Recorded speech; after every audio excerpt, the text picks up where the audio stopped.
இருக்காது, பொதுவாலாம் இல்லை. அதாவது எல்லாருக்கும் நல்லது இருக்குது, கெட்டது இருக்குது. இது எல்லாமே பார்த்தீங்கன்னா சொந்த ஜாதகத்தில் எப்படி இருக்கோ, தசாபத்தி எப்படி போகுது, என்ன போகுது, அந்த கிரகங்கள் வந்து 9ஆம் அதிபதி எங்கே இருக்கார், எப்படி இருக்கார், அது எந்த புகழுக்கு கொண்டு போகுது அப்படிங்கிறதெல்லாம் சொந்த ஜாதகத்தில் பார்த்தா தான் வந்து நம்மளால் அதை வந்து அனலைஸ் பண்ண முடியும்.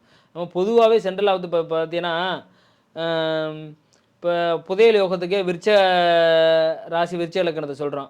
சப்போஸ் அதே வந்து பார்த்தீங்கன்னா மேச ராசிக்கு விழுவும், அதே மாதிரிக்கே மிதுன ராசிக்கு விழுவும் லாட்ரி யோகம், அதெல்லாம் இருக்குல்ல. இது வந்து சென்ட்ரலாக சொல்கிறத தாண்டி அதை ஒரு கிரகத்துக்கும் அந்த 9ஆம் அதிபதி கனெக்ட் பண்ணும்போது அது எந்த இடத்துல உட்காந்துருக்கு அப்படிங்கிறது தான் அதோட அமைப்பு, யோக அமைப்பு இருக்குமே தாண்டி அது மாதிரிக்கே தான் நம்ம பார்க்கணும். சும்மா வந்து நம்ம வந்து வெறுமனமே வந்து ஒரு இதுக்கு சொல்கிறதுங்கிறது ஜோதிடம். நம்ம என்ன இந்த பூமியில் அனுபவிக்கணும்னு இந்த பூமியில் பிறந்திருக்கோமோ அது கண்டிப்பாக நடக்கும். அதை யாருனாலையும் மாற்ற முடியாது, நல்லதோ கெட்டதோ. அது வரைக்கும் நம்ம வந்து பொறுமையாக இருந்துக்கலாம். சில பேருக்குலாம் வந்து உடனே நடக்கணும் ஃபீல் பண்ணுற மனித பிறவி வந்து நமக்கு உடனே நடக்கணும் தான் நம்ம வந்து இறைவனை அதிகமாக தேடுறோம். பட் இருந்தாலும் அந்த காலகட்டம் வர வரைக்கும் இறைவனே அமைதியாக தான் இருப்பார். வாழ்க்கையில் நம்ம முழுக்க இப்போ நேர்மறையான விஷயங்களை பற்றி பேசணும், நல்ல விஷயங்களை பற்றி பேசுனீங்க. ஒரு நண்பர் இருக்காருங்க, அது ஒரு நெகட்டிவ் எதிர்மறையோட உச்சம். அவர் வாழ்க்கையில் வந்து அமைஞ்சது எல்லாமே எதுவுமே அமையல. கஷ்டப்பட்டு சென்னை வந்தார், கஷ்டப்பட்டார், இது பண்ணார், அவர் தொழிலும் ஆகலை. கடைசி கஷ்டப்பட்டு ஒரு பொண்ணை பார்த்து கல்யாணம் பண்ணார், அதுவும் பிரிஞ்சு போயிடுச்சு. திருமணமும் வாழ்க்கை அமையல. எல்லாம் போய் இடையில வந்து மனநோயாளியானார். மனநோயாளியானி அங்கேயும் மனநோய் பாதிக்கப்பட்டு இந்தியா முழுக்க டிராவல் பண்ணார். மீண்டும் மனநோய்க்கு சிகிச்சை எடுத்து மீண்டும் நார்மலானார். மீண்டும் மனநோய் பாதிக்கு இப்போ பிச்சைக்காரர் ஆகிட்டார், தெருவோ சுத்துறாரு. இதே மாதிரி ஒரு சபிக்கப்பட்ட பிறவின்னு இருக்கும்ல, ஓகேங்களா? இதுக்குன்னு ஒரு இது அமைப்பு இருக்கா? அப்போ என்ன வாழ்க்கையில் அவர் சொல்றதுபடி பார்த்தா வாழ்க்கை நல்லதே நடக்கலைங்கய்யா. இந்த பிறவியே முழுக்க துன்பம், துயரம், அவமானம் அப்படின்னு இப்போ வந்து அங்கேயும் கோயில் குளங்கள்லாம் உட்காந்து பிச்சை எடுக்கிறார். பிச்சை எடுக்கிறது கூட சுயாதீனமா இல்லை, யாரோ போட்டு போகிறது ஏதோ சாப்பிட்டுட்டு அப்படி இருக்காரு. இந்த பிறவிகள்லாம் ஜோதிடத்தில் ஏதாவது தீர்வு இருக்கா, ஏதாவது சொல்லுங்க. இல்லை, அதுதான் வந்து அது மாதிரிக்க பிறவியோட தான் நம்ம டிராவல் பண்ணுறதே ஆபத்துன்னு சொல்கிறேன். இப்போ இப்படி அவங்களும் சமூகத்தில் வாழ்ந்து தான் இருக்காங்க, வாழ்ந்துக்கிட்டேன். இப்போ எப்படின்னா அந்த அளவுக்கு பார்த்தீங்கன்னா அவர் லக்கணம் கெட்டுருச்சு, 7ஆம் இடம் மனைவி கெட்டுருச்சு, 5ஆம் இடம் காதல் பண்ணியிருந்தாலும் அதுவும் கெட்டுருச்சு, குழந்தைகள் கெட்டுருச்சு. 5ஆம் இடம் கெட்டுறாவே காதல், குழந்தைகள் எல்லாமே கெட்டுருச்சு, உறவுகள் கைவிட்டாங்க, எல்லாமே கைவிட்டாங்க. 7ஆம் இடம் அதுவும் தான் சமுதாயமும் நம்மளை வந்து கைவிட்டுருச்சு. சரியா? அப்போ லக்கணம் கெடும்போதே மனநிலை பாதிக்கப்பட்டுரும். அப்போ நமக்கு வந்து அதோட கேது வந்து எல்லாத்தையும் உட்காந்துருச்சு அப்படின்னா நம்மளை வந்து துறவர நிலைக்கு கொண்டு வந்துடும். அப்போ எந்த கிரகமே சரியா இல்லை. மேக்சிமம் அந்த அந்த அந்த ஜாதகத்திலே பார்த்தீங்கன்னா டோட்டலாகவே வந்து ஒரு கேதுவோட ஆதிக்கத்தில் தான் டோட்டலாக. இதுதான் கடைசி பிறவிங்களா? ஆமாம். இப்போ நீங்கள் வந்து எப்படின்னா இது மாதிரிக்கே ஒரு ஆள் வாழ்கிறாரு ஒரு பூமியில், இது மாதிரிக்கே ஒரு கஷ்டத்தை அடுத்துருந்துன்னா அப்போ எதெல்லாம் இவர் தோற்கடிச்சாரோ இது எல்லாத்துலேயும் அமோகமாக வாழ்ந்துருப்பார் போன பிறவியில். அந்த அமோகமாக வாழும்போது இப்போ வந்து ஒரு மனைவி வந்து பிரிஞ்சு போயிடுச்சு, இல்லை மனைவி இறந்து ஏதோ சுச்சுவேஷன் வரும்போது மனைவியை மதிக்காமல் இருந்திருப்பாப்புல. மனைவி வந்து இப்போ அது மாதிரி மனைவி வந்து போன பிறவியில் வந்து மதிக்காமல் இருந்திருப்பாப்புல. எல்லாமே கொடுமைப்படுத்தியிருப்பாரு, துன்பப்படுத்தியிருப்பாரு. இது மாதிரி இப்போ எல்லாமே கிடைச்சிருக்கும், கிடைச்சி அதை சரியாக வந்து அவர் வந்து அதை பயன்படுத்தியிருக்க மாட்டார், உதாசீனம் பண்ணியிருப்பார். அது மாதிரிக்க பிறவி தான் எல்லாமே அமைஞ்சாலும் அடுத்தடுத்த காலகட்டங்கள் வரும்போது இந்த பிறவி வரும்போது அப்போ வந்து நீ இப்போ கழிக்கணும்ல, ஒரு நல்லதுன்னா ஒரு கெட்டது இருக்குது, கெட்டதுன்னா ஒரு நல்லது இருக்குது. அப்போங்கிற பட்சத்தில் அவர் கழிக்கிறதுக்காக அந்த பிறவியை பிறந்து இது பண்ணிட்டார்.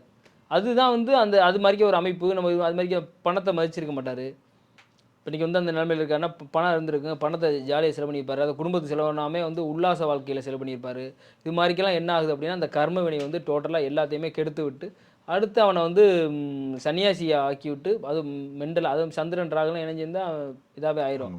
அதெல்லாம் வந்து அது மாதிரியான அமைப்பு இருக்குது. அதெல்லாம் வந்து அப்படிலாம் இருந்துச்சு அப்படின்னா ரொம்ப டேஞ்சரஸ். அப்போனா அவனை கல்யாணமே பண்ணாமல் இருக்கிறது ரொம்ப நல்லது. ஃபஸ்ட்டு ஸ்டார்டிங்கில் தெரிஞ்சிடும்.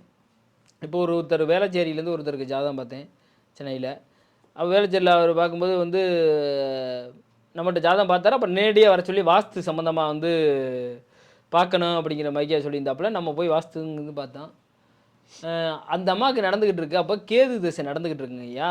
அப்போ கேது திசை இப்போ நல்ல வேளை அது வந்து இறைவன் வந்து நம்ம ரீதியாக அவங்கள வந்து இப்போ வழி நடத்திருச்சு, அது வேறு விஷயம்.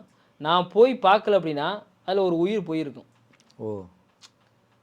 ஒரு உயிர் கண்டிப்பாக வந்து போயிருக்கும். அப்போ என்ன ஆகுது அப்படின்னா அந்த போகிறேன், போய் இப்படியே ஹாலில் உட்காடுறேன், எனக்கு எந்த ஒரு இறை வந்து அப்படியே விர்ச்சுவலாக எல்லாமே எனக்கு தெரியுது. இந்த ஹாலை விட்டு அடுத்த லெவலுக்கு போகிறேன், என்னால் வந்து இது பண்ணிக்கிறவே முடியலை என்னால். அது வந்து ஒரு என்ன சொல்கிறதுனா ஒரு அமானுஷம் இருக்கிறது மாதிரியே ஃபீல் ஆகுது அந்த இடத்துல, அந்த ஆதிக்கம்.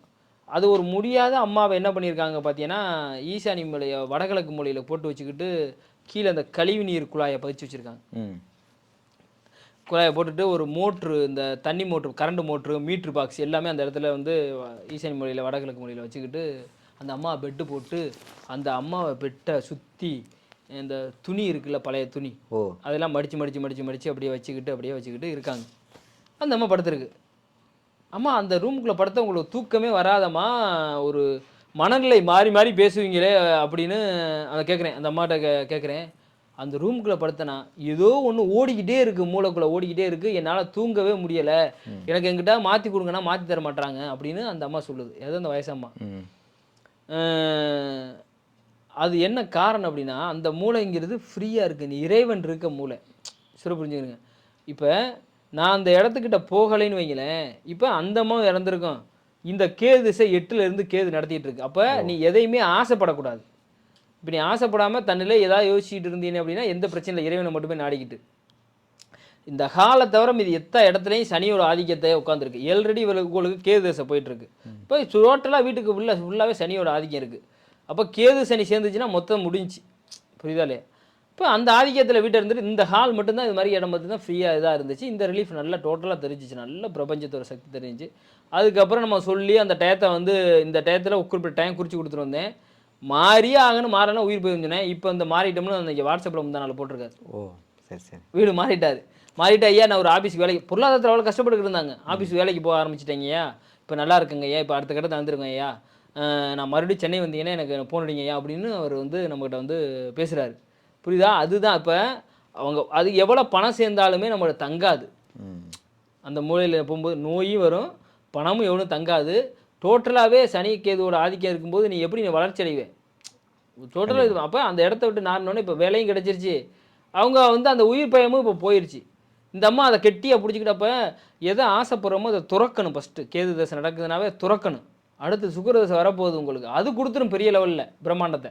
அப்போ இந்த காலகட்டத்தை நீங்கள் எவ்வளோக்கெல்லாம் வெறுக்கிறீங்களோ அவ்வளோக்கு உங்களுக்கு வந்து ரொம்ப நல்லது. கண்டிப்பாக. அது மாதிரி வந்து ரொம்ப எச்சரிக்கையாக கிரகத்தோடு தொடர்புபடுத்தி ஒரு சில விஷயத்தை நம்ம செஞ்சுக்கிட்டோம் அப்படின்னா கண்டிப்பாக வந்து பாசிட்டிவாக இருக்கும்.